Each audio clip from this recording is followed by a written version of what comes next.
Hey everyone, my name is Zach. I'm a 23-year-old competitive boulderer from Canada, currently living in Montreal. Welcome back to the COMPCLIMB training series, where I record most of my training, provide in-depth analysis of every session, and just chat about climbing with an emphasis on competition. So we're going to be visiting a few different gyms in today's episode, which is pretty contrary to my normal rule when it comes to a couple days of training.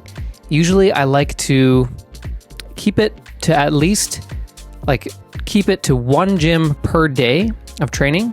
And this just helps me not lose control, try too many boulders, and lose a lot of skin. But the countdown is ticking down until when we leave for Europe. And these are going to be the last 2 days of training before we leave for Europe.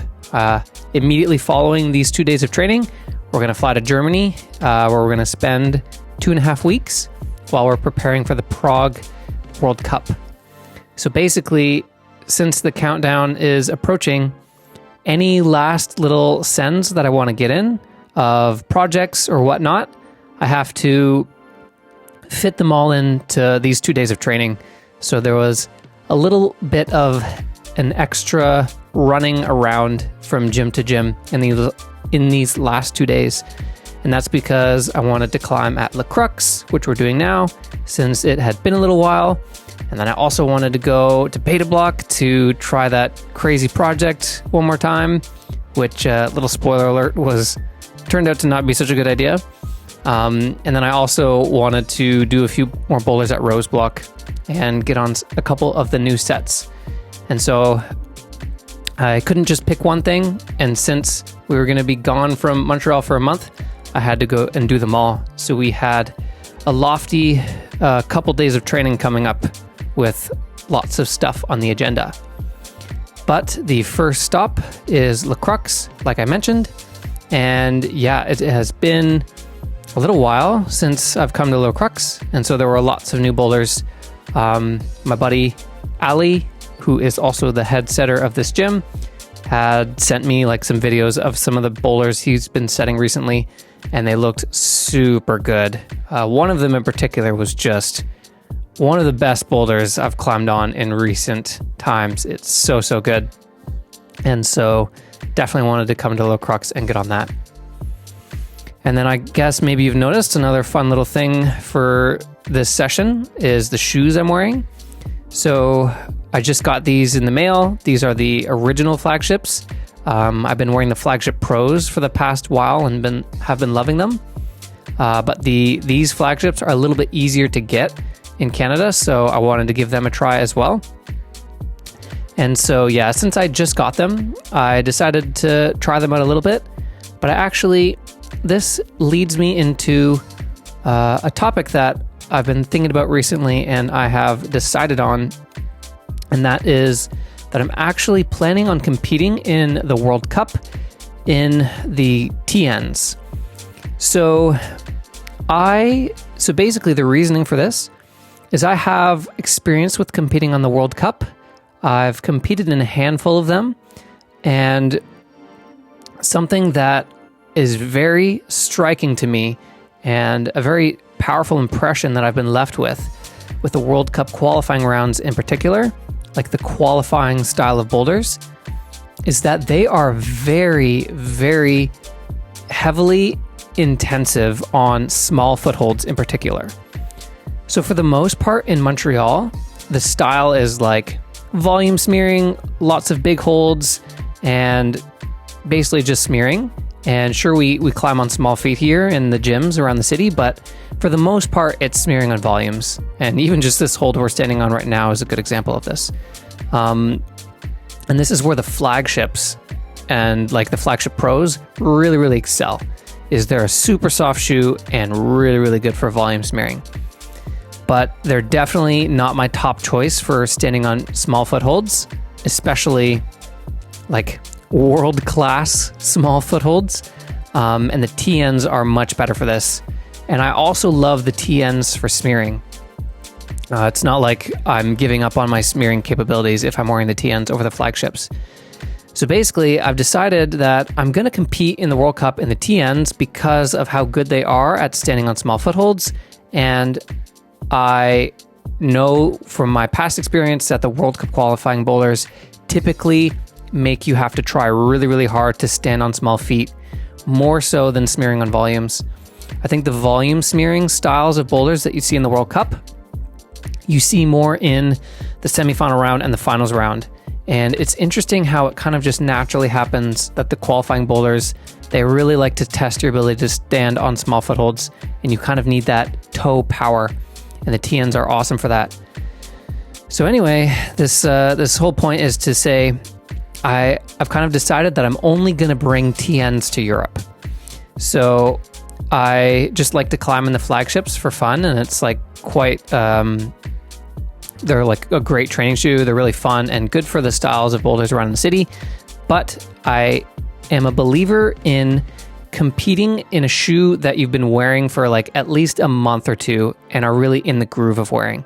So I don't want to just immediately switch to the TNs right before the comp. I want to have been wearing them for like a month beforehand and make sure the shoes feel sort of second nature on my foot.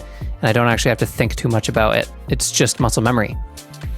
And then also, before I continue on with this shoe talk, because I actually have some more to say about it, it's been at the top of my mind. This boulder is like the absolute banger of a boulder that made me really want to come to Crux, and this thing is just so good. And you see this face plant I'm taking here. This was Ali's intended beta, I believe, was to do a shoulder buster move in this as a jump. But since I almost face planted there and it felt a little sketch, I decided to come up with this beta, which I think was actually physically harder.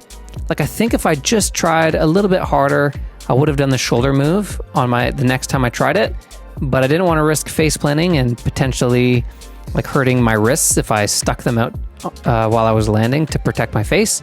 So I decided to go for this potentially physically harder method, but a bit more consistent and safer than the dyno.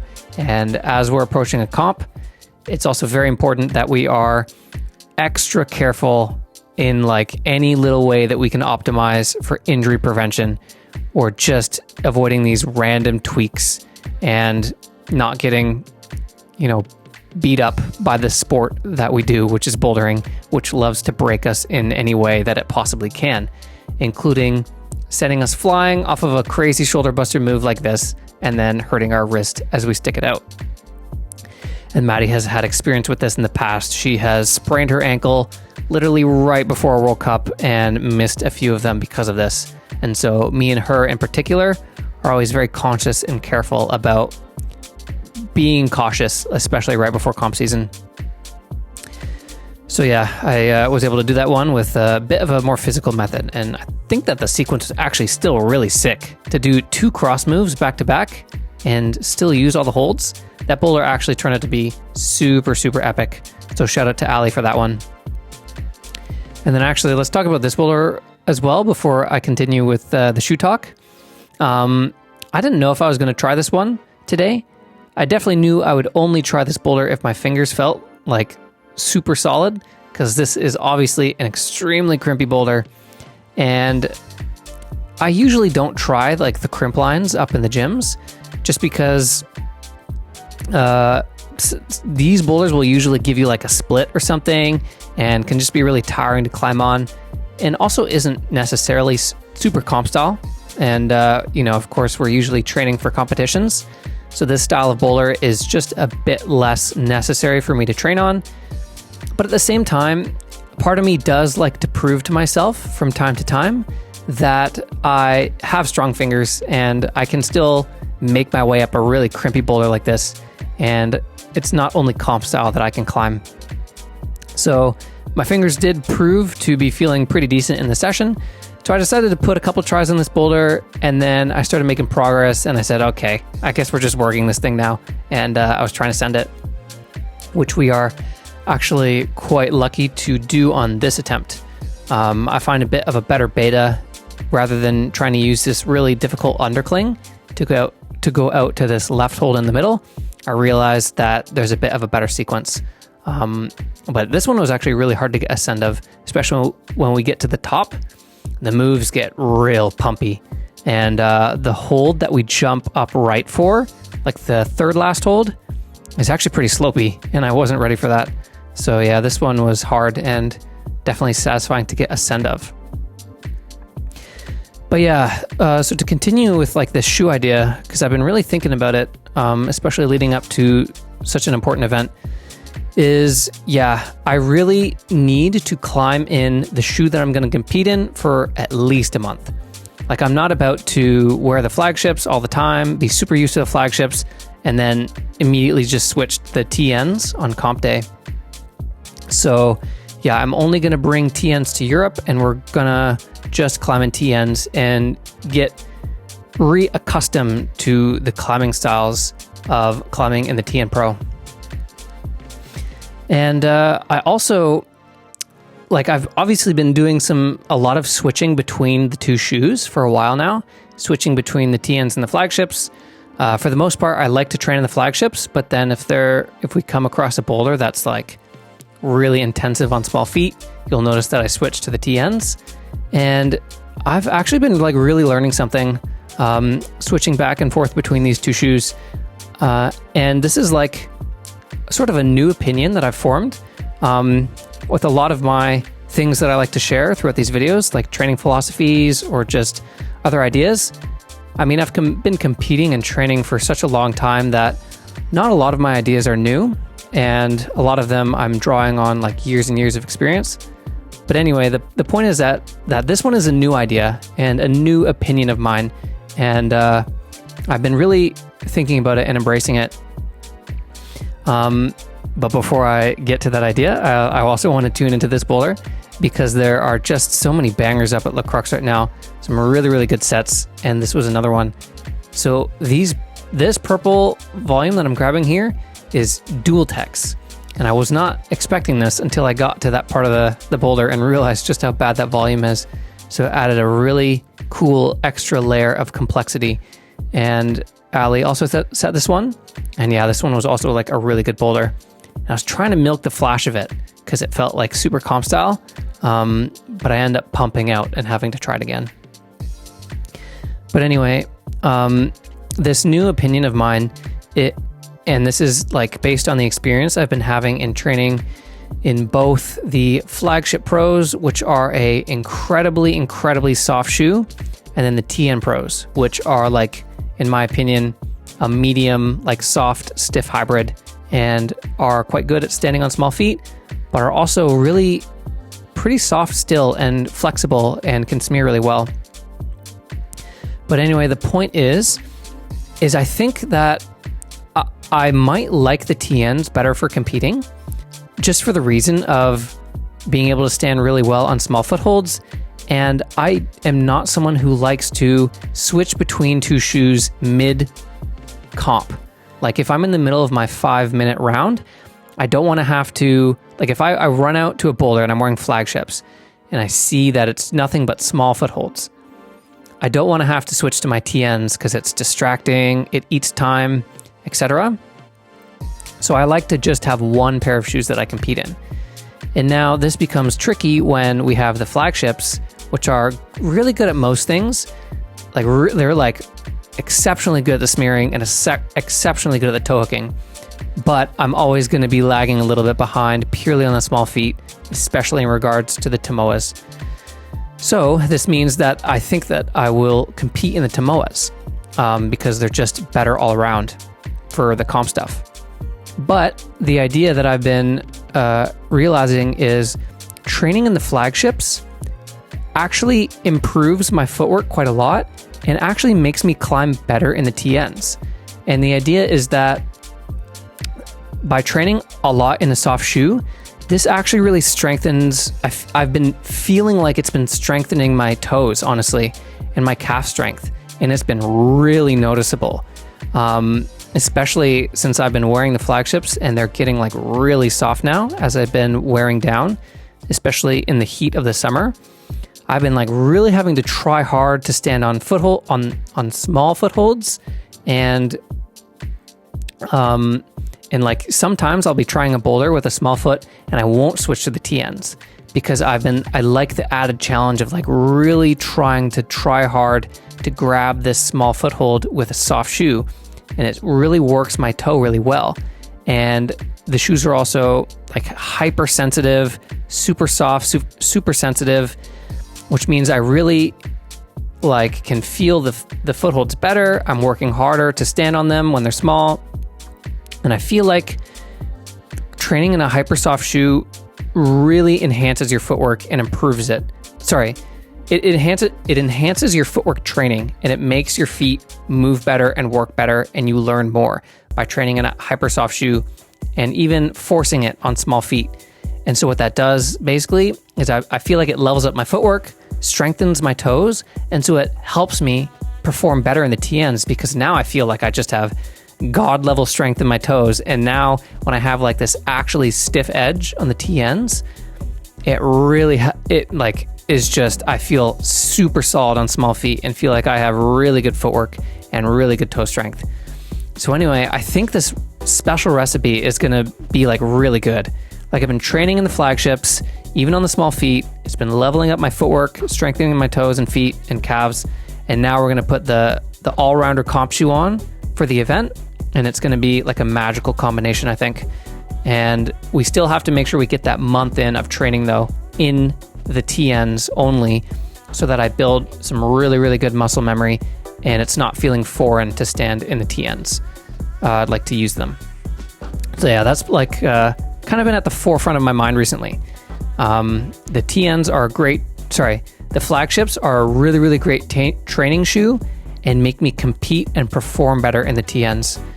So yeah, that's my experience. That's my new opinion that I have been forming. And hopefully it's like some food for thought. But anyway, let's tune into this session. So this boulder is of course going to be familiar because we have spent a lot of time on it in just the most recent episode and a lot of time on this first move in particular. So if you missed the last episode, the quick summary of this boulder is that it is ridiculously hard, and this first move I stuck once after trying it like 40 times or something, and it's just at my absolute limit of what I can do, which is like, man, like it goes to show just how crazy strong the setter of this boulder is. And he is also the head setter of this gym. Victor has stuck this first move a few times, I think. And then he falls at this move here because he has to do like a jump move out to this hold. But anyway, this boulder has been really on the top of my mind and I can't forget about it and has been really inspiring me. So I wanted to come and put one more session on it before we had to say goodbye to it and leave for Europe for an entire month. But what was unfortunate about this session was that I caught this session on a really trash feeling session, actually. I felt really low energy, really weak, and just sluggish, which is not a recipe for success at all on a limit project. I've tried this boulder 2 sessions before, and both of those sessions I was feeling like really strong, and it was still limit feeling. So I realized pretty quick that this was going to be fruitless, and I was like so sluggish and kind of out of like low energy that I didn't even go and try like the other new boulders that were up in the gym, because I definitely could have had just a session at Beta Bloc on the other boulders. And I kind of maybe should have given up a little sooner on that blue one than I did. But yeah, I was so sluggish and low energy that I actually called that session pretty short and decided to just rest up for the next day of training. But yeah, I was bummed that I couldn't catch that boulder on like one more strong feeling session, because I thought that I'd finally unlocked all the moves and could have potentially sent it.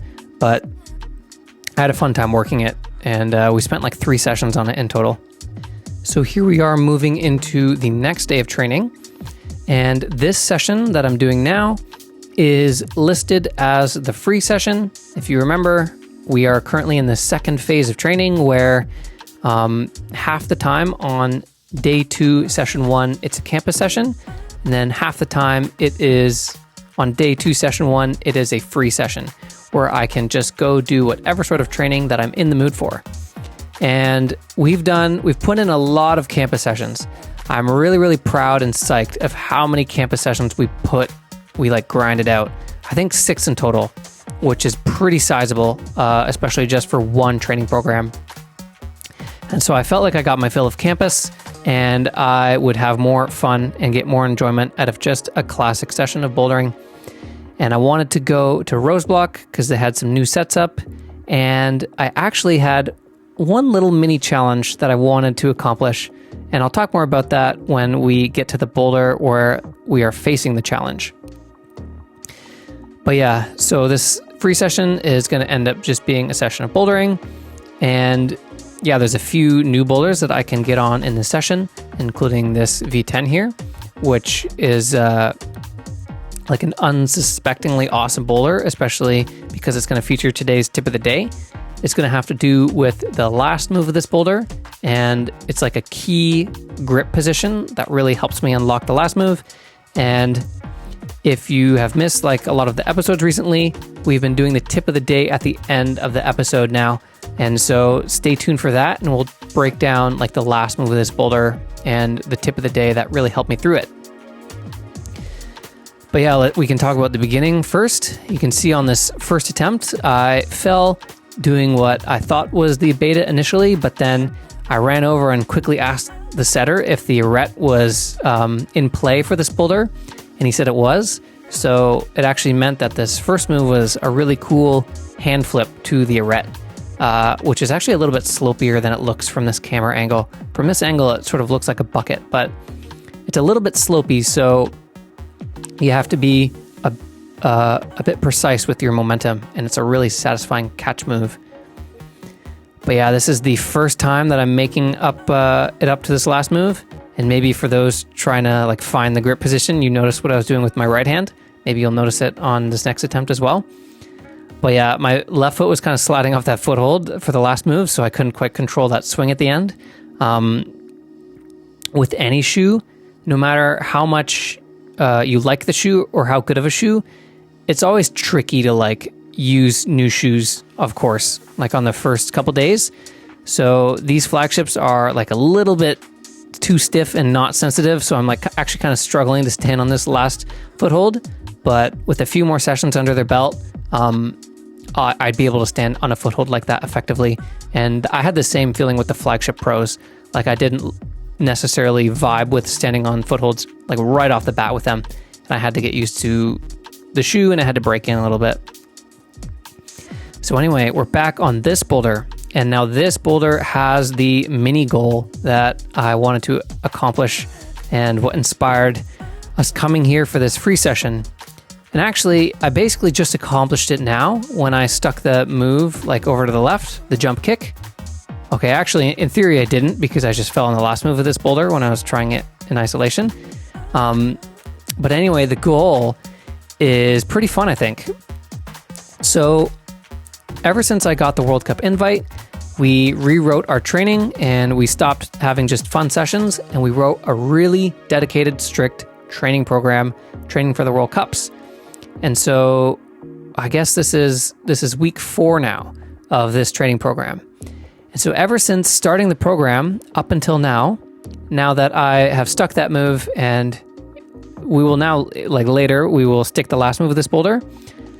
Okay, no, I'll spoil the results of our attempts on this boulder while we're trying it. So I send this boulder, which was very satisfying actually. And that means not only have I stuck every move of every boulder that I've tried in these 4 weeks, but I've sent every single boulder except for 2. So obviously the blue boulder at Beta Bloc that we were just trying, I didn't send. And then also the white V13 at Block Shop Hochelaga from a few episodes ago. But now, as we are finally sticking this really hard crux of this boulder, which is super epic, and actually it has like some awesome techie movements. Like this one was super good and super satisfying to finally do. After sending this boulder, we accomplished a pretty fun goal, I think. Sending every boulder -2 And those 2 boulders that we didn't send, I actually did both of them in 2 parts.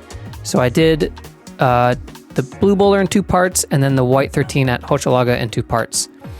And so anyway, I want to bring this up just because I think it really speaks to just how much I feel like I've been leveling up recently.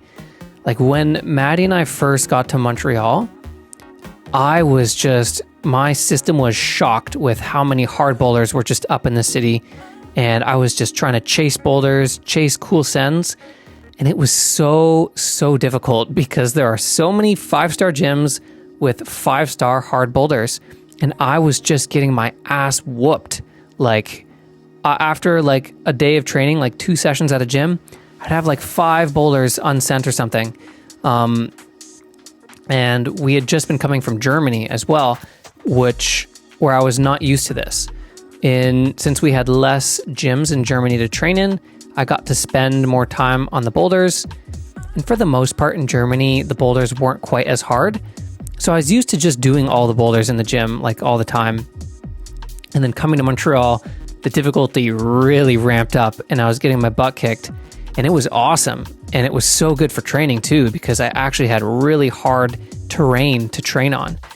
And this, of course, just leads me into my point of this just speaks to how much I feel like I've been leveling up recently, because now I'm in the form where, you know, I'm almost able to conquer most of the city at any given time. Like, of course, granted, I'm not going to all of the gyms and trying every single boulder in every gym that I go to, but if we consider it and scale it to when we first arrived in Montreal, like my stats are just so much better. And I've been thinking like maybe the boulders were kind of spiked in difficulty a little bit when we first got here, because the McNamees were also here training for like a couple months. And so potentially the setters at Bloc Shop and at Rose Block were just setting like some extra hard boulders for me and the McNamees and Victor Baudrand as well to like train on. And then maybe now that the McNamees are gone and Victor just moved to Korea, maybe they've been getting a little bit softer. So that's also for consideration.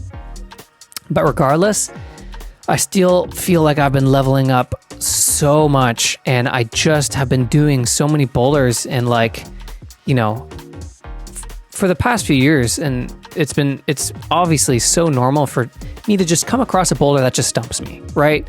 Like, especially when we first got to Montreal or even in Germany sometimes, there would just be this really technical slab that stumps me. It can be V9, it can be V8. It's just a boulder that I can't do. It's got some move that I'm weak at or something, and I just accept it. And I'm like, okay, this boulder is just not for me. I can't do it. But that just has not been happening in these last 4 weeks. It hasn't been. No boulder has been stumping me, and it's such a cool feeling. And like the only 2 boulders that stop me are just like so physically hard. So I haven't been being stopped by like random boulders that just like highlight my weak points. And what I think this means is that I'm becoming more well-rounded. And it's because I've been trying all these different style boulders in all the different gyms. And I've just been working on my weaknesses. And I'm training on so many different styles of boulders that there's no room for me to be weak on anything because I'm practicing everything. And yeah, it's just such a good feeling, and it's giving me so much psych and confidence going into the World Cup. Like, if there's ever a time that I'm going to be ready to test my skills at a World Cup, it's now. And if the World Cup just doesn't go well, like, then I'm just not cut out for it, because I've never been in this good shape. And what's extra crazy is like, we're not even peaking yet, right? We haven't started to taper down our volume to be perfectly fresh in our sessions yet and really hammer down on that performance. So anyway, this whole like tangent and rant is just trying to say that I am ready for the World Cup. This is as ready as I'll ever be. And that's all you can ask for at the end of the day, right? You can't chase unrealistic goals or unrealistic ideas. All you can do is try and be the best version of yourself. optimize in every way that you can based on your own personal experience and the scale of your ability. And so what I've realized is this is peak Zach that we're seeing. And once I actually peak for the World Cup, it'll probably be some of the best shape and best climbing form that I'll ever achieve. And that's all I can do. That's all I can ask for. And I'm psyched that I've been working hard. I've been putting in the reps. I've been driving all around this freaking city to try all of these boulders and all of these gyms.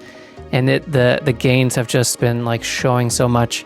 And yeah, like Maddie and I are so fortunate that we get to train and do this full time. And, with the support of like YouTube and whatnot, that's what really fuels this whole thing that we've had going on. So yeah, I think this is also just fun to talk about because this is the last session that we're having in Montreal before we go off to Europe and start getting like that last little bit of prep in for the World Cup. And yeah, man, I haven't competed at a World Cup since living in Germany or since living in Montreal, both of which have had this effect on me that I've been talking about and have leveled me up so much. And like the only World Cup experience I have was from when I was training out of like Ontario gyms with just steep walls and power boulders and like jugs and stuff, which is not necessarily World Cup prepping terrain. So anyway, I'm really, really getting psyched to test these new skills, man. And so here we're doing our last workout, our last like serious workout of the program before we go to Europe and start getting ready. And then once we go to Europe, the workout will switch up a bit.